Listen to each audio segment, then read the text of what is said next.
Hi guys, I'm Vivek Shankar.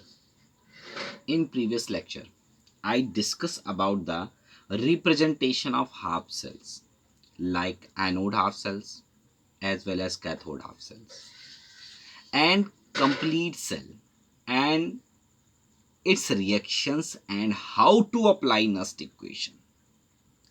Now today I am discuss about the some numerical problems as well as hydrogen electrode. चलिए guys, अब हम लोग अपने एक एक टॉपिक को क्लियर करते हुए चलते हैं। कुछ न्यूमेरिकल्स हैं, उनकी तरफ बढ़ते हैं। पहला न्यूमेरिकल है, मैं आज आपको सिखाऊंगा बेटे न्यूमेरिकल करते कैसे हैं। इलेक्ट्रोकेमिस्ट्री में जो गाल्वनिक सेल या इलेक्ट्रोकेमिकल सेल के जो आपके न्यूमेरिकल्स होते हैं, ये आप कैसे उसको आसानी से कर सकते हैं, उनका रिप्रेजेंटेशन इसीलिए मैंने आपको पहले सिखाया।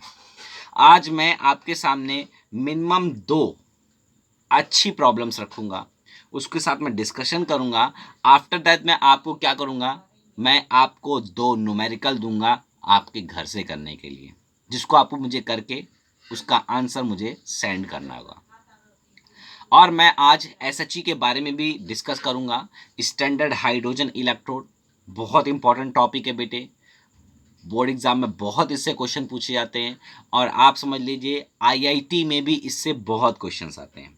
इसमें से जो मैं क्वेश्चंस डिस्कस कर रहा हूँ, इस टाइप के क्वेश्चंस आईआईटी में भी पूछे जाते हैं और बोर्ड में तो आते ही आते हैं बेटे। तो आप समझ लीजिए कितने इंपॉर्टेंट हैं।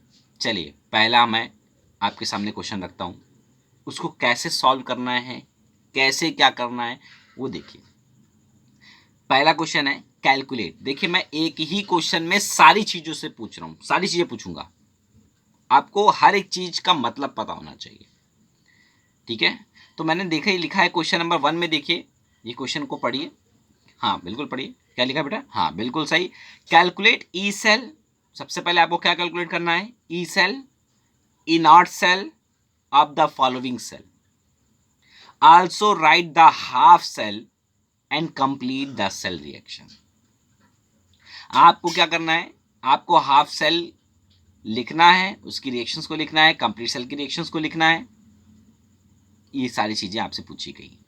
क्या क्या पूछा गया है? ई सेल आप कैसे निकालोगे, ई नॉट सेल कैसे निकालोगे बेटा, हाफ सेल रिएक्शन कैसे लिखोगे, कंप्लीट सेल रिएक्शन कैसे लिखोगे। चलिए, आपके सामने नीचे जो दिया गया है ये आपका सेल है। देखिए सेल किस तरीके से रिप्रेजेंट किया जाता है, मैंने आपके सामने रखा हुआ, इसलिए ये जो दिख रहा है ना आपको, ये आपके सामने सेल है। आप उसको कैसे पहचानते हो वो देखिएगा। मैंने बताया था जो सिंगल वर्टिकल लाइन होती है वो फेज को डिफरेंस करती है और double vertical line salt bridge को शो करती है। किसको शो करती है? सॉल्ट ब्रिज को। तो लेफ्ट हैंड साइड मेरा क्या होता है? एनोड होता है। लेफ्ट हैंड साइड में क्या होता है? ये जो लेफ्ट हैंड साइड वाला जो इलेक्ट्रोड होगा ये मेरा क्या है? एनोड है। और राइट हैंड साइड पे बिल्कुल ये क्या है बेटा? मेरा कैथोड है। और ये गिवन है डाटा आपके सामने। चलिए, तो यहां पर दिया हुआ है zinc solid single vertical line Zn+2 ion aqueous, जिसका कंसंट्रेशन पहले ही बता दिया गया 10 मोलर है। कितना कंसंट्रेशन है बेटा इसका? 10 मोलर है। सिल्वर आयन का कंसंट्रेशन 0.1 मोलर है और सिल्वर सॉलिड। इसका स्टैंडर्ड इलेक्ट्रोड पोटेंशियल गिवन है जिंक का। अब आप समझिएगा, स्टैंडर्ड इलेक्ट्रोड पोटेंशियल जिंक का गिवन है, बट ये है कौन सा पोटेंशियल? ये क्या ऑक्सीडेशन पोटेंशियल गिवन है कि रिडक्शन पोटेंशियल गिवन है? वो भी आपको जानना बहुत अच्छे से आना चाहिए। आपको जो जे दिया गया है ये आपको रिडक्शन पोटेंशियल दिया गया है। क्या दिया गया बेटे? मुझे कैसे पता रिडक्शन पोटेंशियल दिया गया है? मैंने आपको बताया था कि अगर जिंक+2 आयन जेड सॉलिड में कन्वर्ट हो रहा है तो इसका मतलब उसने इलेक्ट्रॉन लिया है। जब कोई इलेक्ट्रॉन लेता है तो इसका मतलब वहां रिडक्शन हो रहा है, और जो आपको पोटेंशियल दिया हुआ है ये रिडक्शन पोटेंशियल है। अब आपको क्या चाहिए? क्योंकि जिंक तो ऑक्सीडेशन हो रहा होगा, आपको तो उसका ऑक्सीडेशन पोटेंशियल चाहिए। तो ऑक्सीडेशन पोटेंशियल आप कैसे निकालेंगे? मैंने आपको बताया था पिछले वीडियो में कि आपको कुछ नहीं करना है, केवल साइन चेंज कर देना है। अगर आपको किसी मेटल का ऑक्सीडेशन पोटेंशियल गिवन है और आपको रिडक्शन पोटेंशियल चाहिए तो आप केवल उसको साइन बदल दीजिए, वैल्यू सेम रहेगी। अगर आपको किसी का रिडक्शन पोटेंशियल चाहिए दिया हुआ है और ऑक्सीडेशन पोटेंशियल चाहिए तो भी साइन बदल दीजिए, वैल्यू नहीं चेंज होगी। तो इसलिए सबसे पहले आप क्या करेंगे समझिएगा दोस्तों, सबसे पहले जो आपको इसका रिडक्शन पोटेंशियल दिया गया है इसको आप कन्वर्ट कर लीजिए किसमें, इसके ऑक्सीडेशन पोटेंशियल में। तो ऑक्सीडेशन पोटेंशियल में कैसे कन्वर्ट करेंगे, देखिए मैं लिख रहा हूं यहां पर E naught Zn solid by Zn+2 aqueous is equal to, ये देखिए माइनस का साइन लगा था, प्लस का साइन लगा दीजिए, 0.76 वोल्ट। ये आपका ऑक्सीडेशन पोटेंशियल मिल गया। नीचे क्या दिया गया है, नीचे सिल्वर का रिडक्शन पोटेंशियल दिया गया हुआ है, चेक करिए। सिल्वर आयन से सिल्वर सॉलिड जा रहा, मतलब इसने इलेक्ट्रॉन गेन किया है, और जहां इलेक्ट्रॉन गेन होता है वो रिडक्शन पोटेंशियल होता है बच्चे। क्या होता है, रिडक्शन पोटेंशियल। कितना गिवन है, 0.8 वोल्ट। और आपको भी यही चाहिए। क्यों ये चाहिए, क्योंकि जो सिल्वर है वो कैथोड की तरह वर्क कर रहा है, और कैथोड में हमेशा रिडक्शन होता है। कैथोड में क्या होता है बेटा, रिडक्शन होता है। चलिए अब आप पहला काम क्या करेंगे, सॉल्व कैसे करेंगे। जिस तरह से मैंने आपको सॉल्व करके दिखाया सेम इसी तरह से आपको सॉल्व भी करना है। सबसे पहले आप एनोड हाफ सेल लिखेंगे। क्या लिखेंगे बेटा, anode half cell. Anode half cell की रिएक्शन लिखेंगे। तो एनोड में आपका इलेक्ट्रोड कौन है, जिंक। जिंक किस में कन्वर्ट हो रहा है, Zn+2 आयन में। तो आप वही लिखेंगे, zinc solid converted into zinc ion +2 electron. और इसका वहीं पर आप क्या लिखेंगे, इसका oxidation potential, standard oxidation potential लिखेंगे। तो ई नॉट ओपी कितना निकला, +0.76 वोल्ट, जैसा आपने ऊपर निकाला तभी ऊपर कन्वर्ट किया था ना। हाँ बिल्कुल बिल्कुल सही है बच्चे, एक एक चीज को समझिए। फिर आप क्या लिखेंगे, कैथोड हाफ सेल रिएक्शन लिखेंगे। क्या लिखेंगे बेटा, cathode half cell reaction. Cathode half cell reaction में क्या लिखेंगे, सिल्वर आयन एक इलेक्ट्रॉन गेन करके सिल्वर सॉलिड में बदल रहा है, और क्योंकि मुझे इसका रिडक्शन पोटेंशियल चाहिए, स्टैंडर्ड रिडक्शन पोटेंशियल जो कि ऊपर गिवन हुए, E naught RP is equal to 0.8 volt given है, कोई दिक्कत नहीं। क्योंकि अब आपको ये इलेक्ट्रॉन को कैंसिल करना है, तो आपको रिएक्शन को बैलेंस करना पड़ेगा। तो आप क्या करेंगे, 2 का मल्टीप्लाई करेंगे, यहां पर 2 का क्या कर देंगे, यहां पर मल्टीप्लाई कर दीजिए, जिससे कि ये 2 इलेक्ट्रॉन हो जाएंगे, 2 इलेक्ट्रॉन कैंसिल आउट हो जाएंगे, और रिएक्शन को बैलेंस करके आप कंप्लीट रिएक्शन कर सकते हैं। बट याद रखिएगा, जितना भी नंबर का आप यहां मल्टीप्लाई करोगे उसके स्टैंडर्ड रिडक्शन पोटेंशियल में कभी भी मल्टीप्लाई नहीं होगा। ठीक है गाइस, बिल्कुल नहीं। आपका जो भी आपने रिएक्शन में बैलेंस किया स्टैचियोमेट्रिक से, उसका मल्टीप्लिकेशन कभी भी उसके स्टैंडर्ड इलेक्ट्रोपोटेंशियल में नहीं होता है, क्योंकि स्टैंडर्ड इलेक्ट्रोपोटेंशियल तो एक कांस्टेंट है, वो कभी वेरी नहीं कर सकता कि 1 था तो इतना है, 10 होगा तो कितना होगा, डजंट मैटर। चलिए आगे बढ़ते हैं। Complete cell reaction. तो कंप्लीट सेल रिएक्शन कैसे लिखेंगे आप, दोनों लेफ्ट हैंड साइड वाले को लेफ्ट हैंड साइड में लिखेंगे, राइट हैंड साइड वाले को राइट हैंड साइड वाले में लिखेंगे। लेफ्ट हैंड साइड वालों को हम लोग रिएक्टेंट बोलते हैं, और राइट हैंड साइड वालों को हम लोग प्रोडक्ट बोलते हैं। तो सबसे पहले आगे बढ़ते हैं। कंप्लीट सेल रिएक्शन में हम लोग लिखेंगे जिंक सॉलिड, और क्या यहां पर बचा, 2 silver ion gives Zn+2 aqueous +2 silver solid. अब यहीं पर हम क्या करते हैं, इसका पूरे सेल का स्टैंडर्ड यानी ई नॉट सेल यहीं पर पता चल जाएगा आपको बेटा। ई नॉट सेल कैसे निकालेंगे, दोनों को ऐड कर दीजिए। ई नॉट मैंने आपको पिछले टर्म पे भी बताया था कि ई नॉट सेल को कैलकुलेट करते कैसे, उसका ऑक्सीडेशन पोटेंशियल उसका रिडक्शन पोटेंशियल दोनों हाफ सेल का जोड़ दीजिए, आपको ई नॉट सेल मिल जाएगा। दोनों स्टैंडर्ड आपको स्टैंडर्ड इलेक्ट्रोड पोटेंशियल अगर आपको पता है oxidation as well as reduction, तो आप उसका ई नॉट सेल आसानी से निकाल सकते हैं। दोनों को जोड़ दीजिए, इन दोनों को जैसे जोड़ेंगे तो कितना आएगा, 1.56 वोल्ट। ये आपका ई नॉट सेल निकला है। आप यहां पर आप ये भी जान चुके हैं कि नंबर ऑफ ट्रांसफर इलेक्ट्रॉन कितने होते हैं। मैंने पिछले टर्न पे भी बताया था, जहां रिप्रेजेंटेशन में आपको दिखा रहा था कि बेटा ये दो इलेक्ट्रॉन जो जिंक ने लूज करे हैं, यही तो कॉपर गेन कर रहा है। तो टोटली 2 इलेक्ट्रॉन जिंक ने लूज करे और 2 इलेक्ट्रॉन कॉपर ने एक्सेप्ट करे, मतलब 2 इलेक्ट्रॉन का ट्रांसफॉर्मेशन हुआ, ट्रांसफर हुए। इसमें इट मीन दैट जो स्मॉल एन का वैल्यू होगा वो कितना होगा, 2। कितना होगा बेटे, 2। अब यहां पर तुरंत क्या करेंगे, ये काम करने के बाद ही हमें नस इक्वेशन को अप्लाई करना है, इससे पहले नहीं, इससे पहले कतई नहीं करना है। अब नेक्स्ट इक्वेशन तो आप जानते होगे, आपको मूव जवानी मैंने राइट याद कराई थी। E is equal to E not minus 0.059 divided by n log concentration of product upon reactant. But आपको यहां कहां अप्लाई करनी है, पूरे सेल पे अप्लाई करनी है, तो आप क्या लिखोगे, E cell is equal to E not cell minus 0.059 की जगह मैंने 0.06 ले लिया बच्चे, ताकि कैलकुलेशन इजी हो जाए, बहुत दिक्कत ना हो। डिवाइडेड बाय एन, एन भी आप जानते दो है, तो वैल्यू निकली इतना एन की, बिल्कुल सही। लॉग कंसंट्रेशन ऑफ प्रोडक्ट, अब कंसंट्रेशन प्रोडक्ट क्या दिख रहा है आपको, zinc solid sorry zinc aqua solution में दिख रहा है, इसका कंसंट्रेशन ऊपर गिवन है 10 मोलर। और सिल्वर सॉलिड मैंने बताया था, इन केस ऑफ सॉलिड और लिक्विड प्योर स्टेट में उसकी जगह यूनिटी ले लेते हैं, 1 मान लेते हैं उसको, तो जिंक प्लस 2 आयन बचा यहां पर। रिएक्टेंट में मेरा क्या बचा, रिएक्टेंट में केवल सिल्वर आयन है बेटी, जिंक सॉलिड तो यूनिटी हो जाएगा, 1 हो जाएगा, तो क्या लिखेंगे, कंसंट्रेशन ऑफ सिल्वर आयन, क्योंकि बेटा दो उसका स्टैचोमेट्रिक है, तो जब भी स्टैचोमेट्रिक को इसमें लिखते हैं तो उसका स्क्वायर लग जाता है बेटा, स्क्वायर में लिखते हैं उसको, ये आपको फर्स्ट टाइम सिखाया जाता है। आगे बढ़िए और देखिए आगे, अब मुझे इनकी वैल्यू को पुट करना है। ई नॉट सेल की वैल्यू कितनी है, 1.56, चेक करिए, ऊपर निकालिए आपने, minus 0.06 divided by 2 log.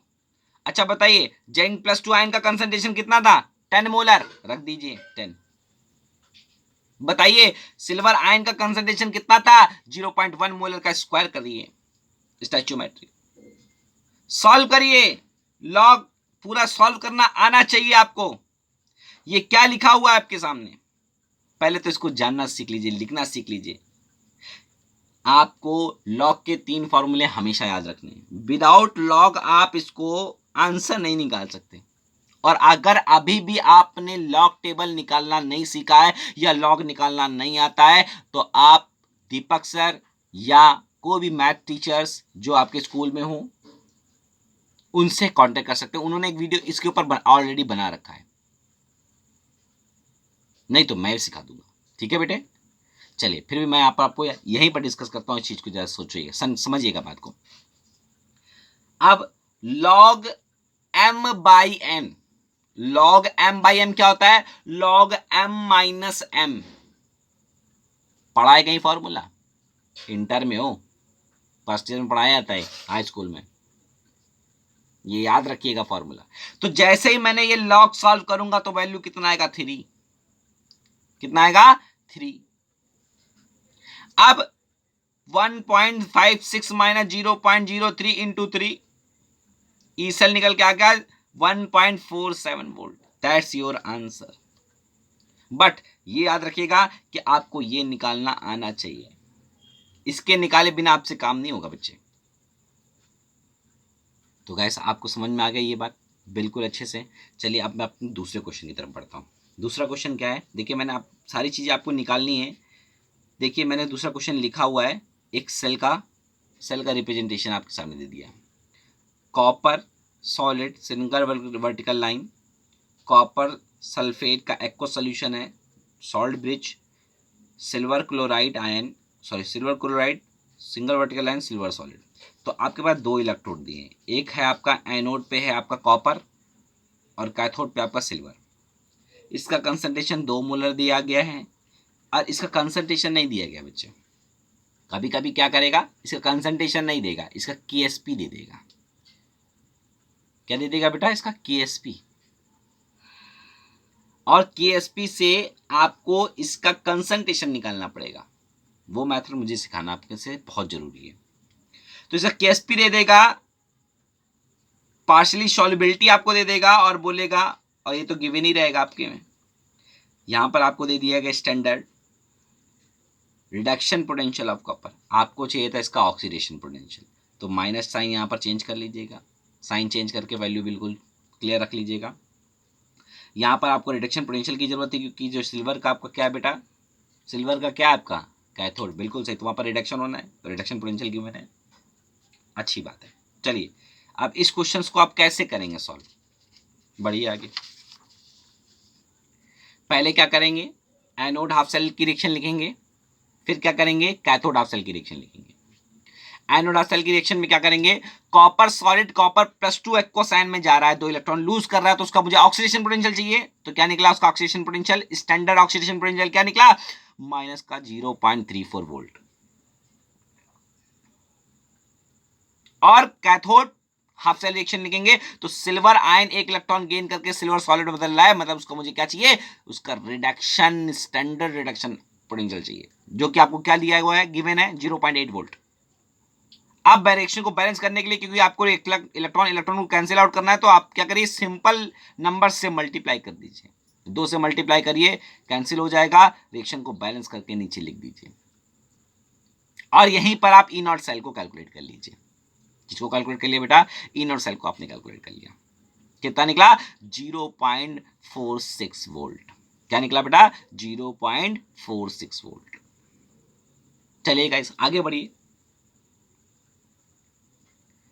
E cell, next equation apply करिए, E cell E0 cell, E0 cell के वैल्यू कितना है, 0.46 वोल्ट, माइनस 0.03 क्यों रखा, क्योंकि 0.06 डिवाइडेड बाय 2 0.03 के अप्रोक्सीमेटली आएगा।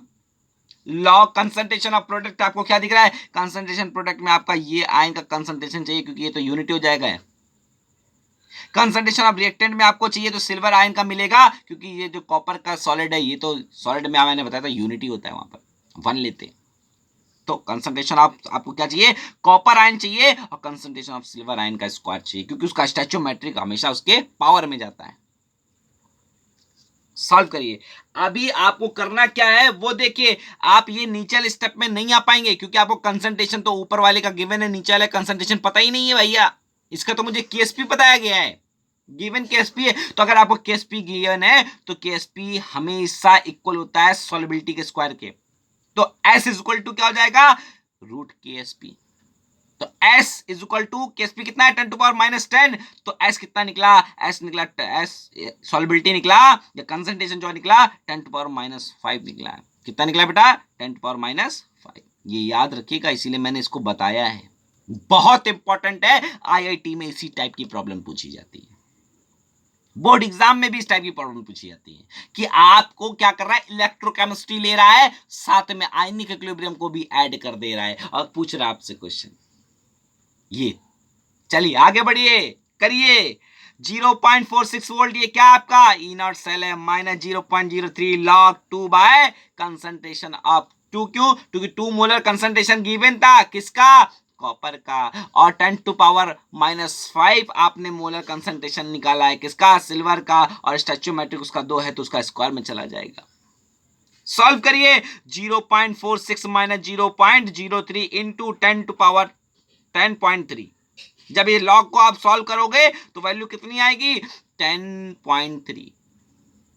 ई cell is equal to 0.46 minus 0.309, जो अप्रोक्सीमेटली सॉल्व करने पे घटाने पे आएगा 0.151। ये आपका आंसर है बच्चे, ये क्या आपका आंसर है। ये सारी चीजें आपको निकालनी आना चाहिए, इसलिए मैंने आपको बताया है, जो चीज मैंने बताई है, जैसे बताई है वैसे ही आपको सॉल्व करनी, वैसे ही आंसर मिलेगा। सिंपल है। आप एबीसी किताब उठाइए, जितने भी आपके एग्जाम्पल है सब लगा के मुझे दिखाइए, जहां आपको दिक्कत हो वहां पर मुझसे पूछिए, मैं आपको बताऊंगा। क्योंकि अगर आपने इस टाइप की प्रॉब्लम को सॉल्व करना नहीं सीखा तो फिर बहुत दिक्कत होगी आगे। यहां पर मैंने कुछ 2 इंपॉर्टेंट पॉइंट भी लिखे हैं। क्या इंपॉर्टेंट पॉइंट लिखे हैं, पहला इंपॉर्टेंट पॉइंट है, for cell reaction to be spontaneous और फिजिबल, कोई भी सेल रिएक्शन अपने आप होने वाली होनी चाहिए, स्पॉन्टेनियस, और स्पॉन्टेनियस के लिए डेल जी हमेशा नेगेटिव होना चाहिए। डेल जी नेगेटिव मतलब माइनस NFE हमेशा नेगेटिव होगा 0 से, और जब माइनस NFE नीचे नेगेटिव होगा तो ई सेल मेरा हमेशा ज्यादा निकलेगा, और जब ई सेल ज्यादा होगा तभी तो सेल वर्क करेगा। दूसरा मेन पॉइंट समझिएगा, construction of galvanic cell. E0 cell हमेशा ज्यादा होना चाहिए, किससे, 0 से। अगर 0 से कम है तो बेकार हो गया, वो कंस्ट्रक्शन नहीं बना पाएगा, गाल्वेनिक सेल का काम नहीं करेगा गाल्वेनिक सेल। तो समझिएगा बेटा, देखिए यहां पर एनोड, एनोड जब आप लेंगे इलेक्ट्रोड तो हाइयर उसका ऑक्सीडेशन पोटेंशियल होना चाहिए बेटे। कैथोड जो आपका इलेक्ट्रोड है उसका हायर स्टैंडर्ड रिडक्शन पोटेंशियल होना चाहिए, तब तो सेल वर्क करता है, अदरवाइज सेल वर्क नहीं करता है। चलिए, वीडियो मेरी बहुत लंबी होती जा रही क्योंकि 2 ही क्वेश्चन मैं समझा पाया। ये आपके लिए मैंने बिल्कुल आपके लिए होमवर्क में 2 मैंने क्वेश्चन दे रखे हैं, इनको आपको मुझे करके दिखाना है, और जिसके पास ABC है या NCERT की एक्सरसाइज है, इस टाइप के क्वेश्चन मिले मुझे तुरंत दीजिए, करके दीजिए। या तो मैं आपको एक सीट बना के दूंगा, बट मैं चाहता हूं कि थोड़ा और SHE वगैरह मैं तो आपको पढ़ा दूं ताकि आपको कहीं दिक्कत ही ना हो, उसके बाद आप सीट सॉल्व करिए। वैसे आपको ये 2 क्वेश्चन मुझे करके दिखाने हैं बहुत अच्छे से, स्टेप बाय स्टेप कोशिश करिए और करके मुझे सेंड करिएगा इसकी pic. Thank you for watching my video. अगर अच्छा लगे तो इसको सब्सक्राइब और लाइक जरूर कर देना, और हो सके तो कमेंट भी कर देना।